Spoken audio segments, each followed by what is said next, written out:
মুবারক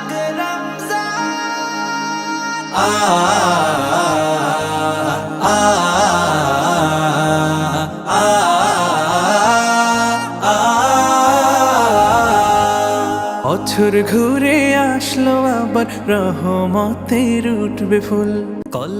আসসালামু আলাইকুম প্রিয় দেশবাসী, আপনারা জানেন ধারাবাহিক পবিত্র মাহে রমজানের 30 দিন আমরা ইফতার বিতরণের কার্যক্রম চালিয়ে যাচ্ছি। তো আজ আমরা একটি ব্যতিক্রম আয়োজন নিয়ে এসেছি। সাহারি বিতরণ করেছি কমলাপুর। বছর ঘুরে আসলো আবার রহমতের উঠবে ফুল। কলবে ছড়াও নেকের নহর, সেই নহরে ফুটবে ফুল। তোর দিল করে নে নীল আসমা, উঠবে প্রেমের উঠবে চাঁদ। মুবারকবাদ মুবারকবাদ মাহে রমজান, মুবারকবাদ মুবারকবাদ মুবারকবাদ মাহে রমজান, মুবারকবাদ।